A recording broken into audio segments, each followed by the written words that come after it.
It is now my pleasure to introduce our keynote speaker for the evening. Jessica Bolduc is from the Anishinaabe Nation and lives in Bawating, which we know as Sault Ste. Marie area, the traditional territory of her Ojibwe ancestors. She is a daughter and a sister and carries the responsibility to her community as a member of the Bear Clan. Through her family, she has a hunger for adventure and a deep connection to the land. She comes from a mixed family of Anishinaabe, French, and Irish people. These blended bloodlines have created an alchemy within her that she is just beginning to understand as a personal compass for her journey of reconciliation. It's a slow and sometimes painful process towards seeing her full self and the gifts she brings to the role of executive director for the 4Rs youth movement. But in doing so, she's coming to know herself as a dreamer, a translator, an edge walker, and a web weaver. Jessica and I have met before. We're Facebook friends, and just today, somebody posted a really cool thing on her Facebook that I thought would be perfect to introduce her. They said, when Jessica's around and gives ideas, get ready for a welcome provocation. Ladies and gentlemen, Jessica Bolduc.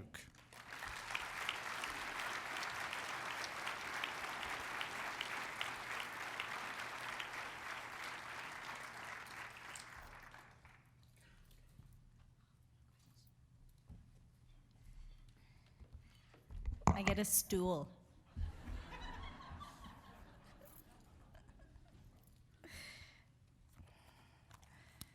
Ken, I got a little nervous there when you started to quote my Facebook, but it's possible that might have been Tim who made that post.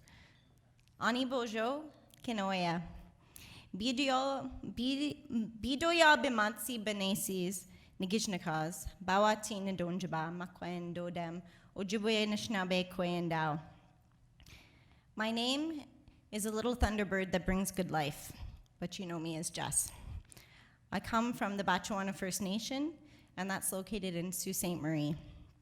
I'm really grateful to be here and to be welcomed in by the original keepers of these lands, those from the Blackfoot Confederacy who've set a precedent for others to welcome people into this area so welcomely and with such open arms. So Kuchimigwet to Calgary Foundation, and for others for having me here to speak to you about my experiences and my story. I'm a visitor here, all the way from Anishinaabe territory in Ontario. Sault Ste. Marie is where I call home, the Twin Saults. We are a border city with Sault Ste. Marie, Michigan, across the bridge to the south of us. These borders are artificial, I've heard many an Indigenous person say. After all, the traditional territory of the Anishinaabe people, and from what I understand, the Blackfoot Confederacy, spills over into the US borders. I'm gonna pause for a minute because I need a clicker. Eva.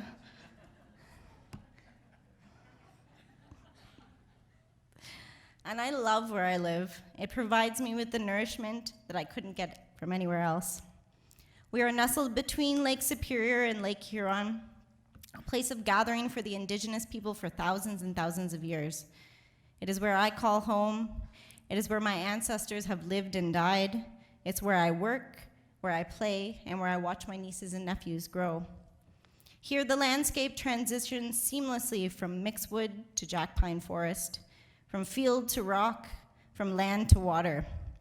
Natural edges that provide balance to ecosystems where new species can emerge and thrive, feeding the borders around them with diversity. There is another border that exists where I live, the border between Sault Ste. Marie and Batchewana Reserve, my community. It's subtle and it ends at the corner of Frontenac and Boundary Road. How fitting of a name for a city to provide for the place where it ends and the other begins. A subtle apartheid that has embedded itself in the subconscious of those living on either side of that border. It was by strategic design, the reserve, a model used to form the basis for oppressive apartheid policies in South Africa that would follow the creation of the reserve system in Canada and residential schools, the 60 Scoop, missing and murdered Indigenous women. Although the modern Indigenous population lives both on and off reserve, these borders still affect how we define who does and doesn't belong in community, who is and isn't Indigenous enough. What resources are ours and what resources are yours? What lives are worth saving, and what lives we turn a blind eye to? Sadly, the Indian Act of 2017 looks the same as the Indian Act of 1867 or 1876, and it's killing our people every day. So why do we create these borders? They seem to exist everywhere. The borders between right and left in our elections, those that show up between academic institutions and community, Indigenous and non-Indigenous, us versus them, right versus wrong, heaven and hell, living, dying, good, evil, sad, happy, light, dark. Polarities, paradoxes we move fluidly between, stumble through, or avoid altogether. Sometimes I suppose it's easier to look across borders rather than having the courage to meet in the middle. On every border, there is an edge.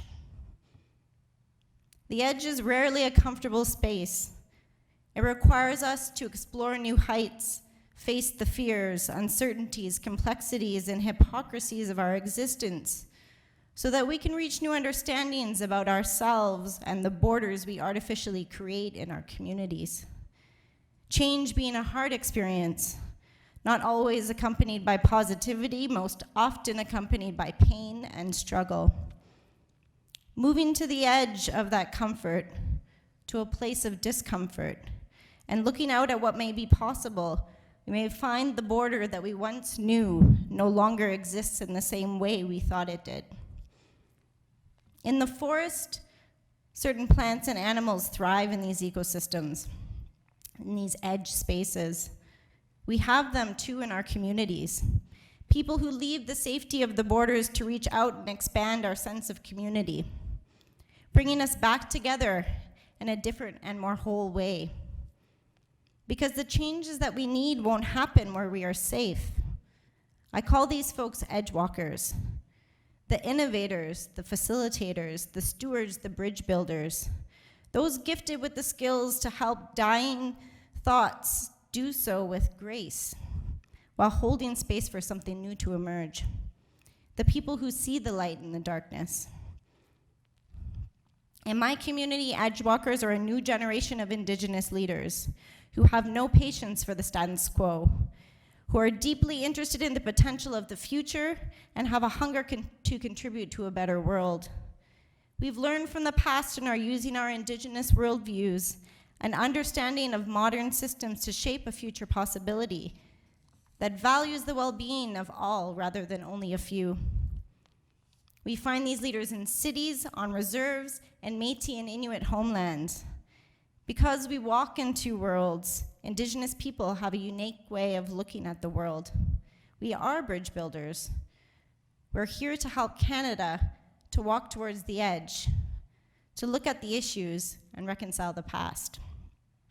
Taking Indigenous knowledge and using that to inform and transform these borders is where I see the most potential for change and where the edge walkers are thriving.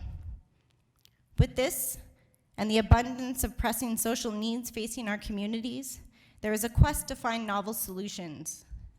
A Canada that will respect discovery of change in itself and that in others. Canada is experiencing a wake-up call. It's going to require a new kind of leadership, leaders that organize to foster empathy across borders, cultures, and generations in support of real social change. And real change is possible when we use our awareness and our relationships to step to the edge that holds the tension between our most challenging situations. In reconciliation, the edge that we are walking on is full of uneven ground. It requires us to learn and to unlearn what we thought was the history of Canada. At the 4 Hours Youth Movement, we are 14 national organizations who are looking for a new possible future. We are young people who are embodying the values of the 4 Rs: respect, reciprocity, reconciliation, and relevance, is some of the key elements that we need to lead to the future that we're trying to create. We have come to understand that in undertaking reconciliation, there are diverse pathways for Indigenous and non-Indigenous people to develop capacity and readiness to take on roles in leading these conversations in our communities. These are edge-walking roles. It is uncharted territory. We are mindful that Canada as a whole is only beginning to come to understand what is needed in order for reconciliation to take place. Reconciliation that will happen with longevity and in meaningful ways. We are entering these conversations on uneven ground. And so reconciliation, therefore, to 4Rs, is first about developing authentic relationships across one another, across individuals, cultures, and generations. And at that level, new things will emerge. If you want something to grow, you have to take care of the soil.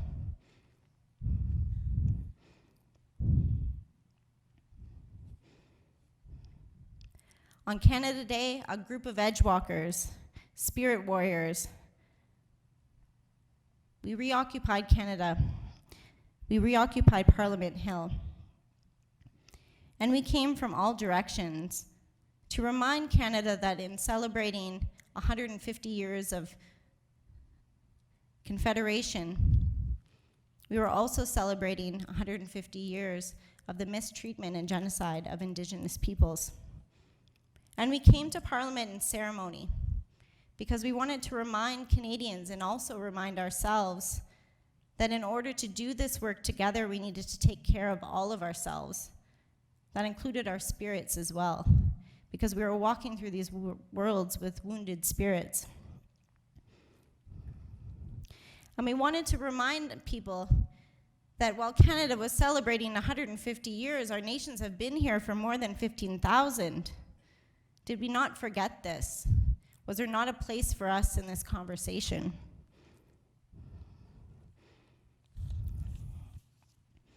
There was a border that we crossed where we were not welcomed.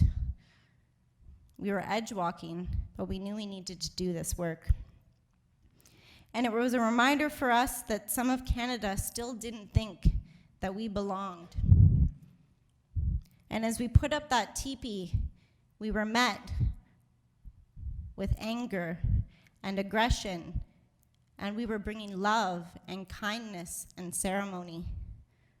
And so we see that these borders that we create sometimes conflict with each other.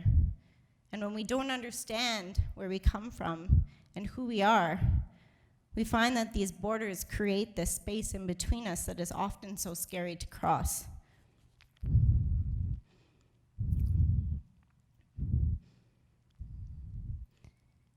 And so I knew I had to be that edge walker.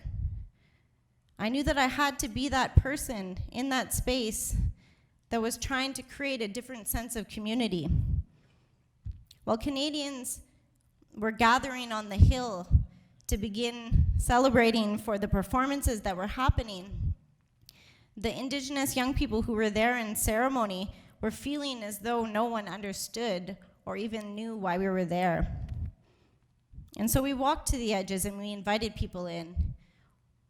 It was the time that I knew that what I did in those times had more bigger repercussions than just possibly getting arrested. I knew that my job was at stake. I knew that I could be hurt, but that there was something bigger and more important that we all needed to be doing there. And that was to be showing love for one another. And so this picture is of me offering medicines to people, not just to the young people who were in ceremony, not just to the people who were there reaching out and creating awareness about this day, but to everyone. Because it was about us showing that we can open our borders to others and that we can be with each other to learn from each other, so that when we leave this place, we leave with a greater understanding of what we can do together to build a Canada that is more inclusive for Indigenous peoples.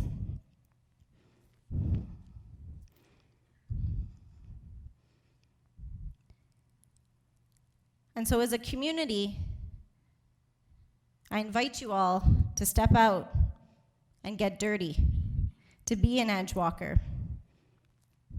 Because at some point, the idea of community in Calgary began to include Treaty 7.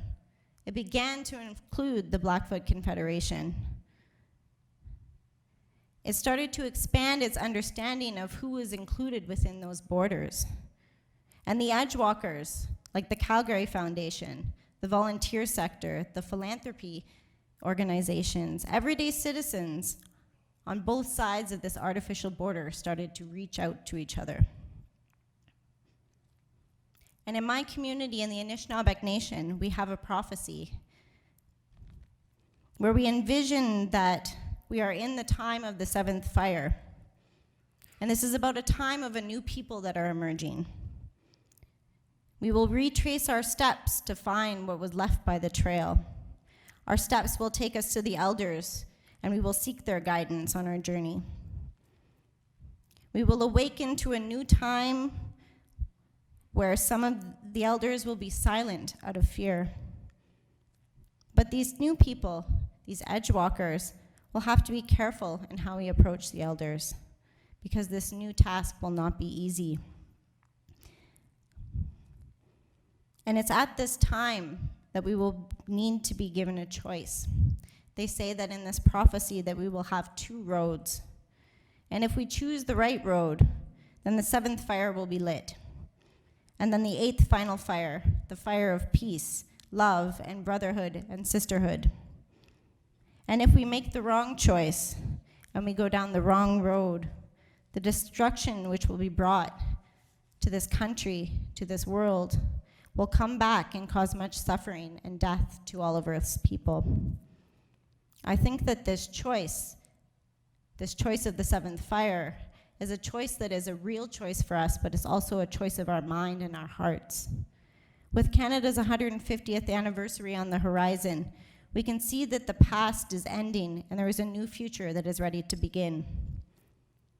What is needed is visibility, a voice, a leadership role for Indigenous peoples in this transformation.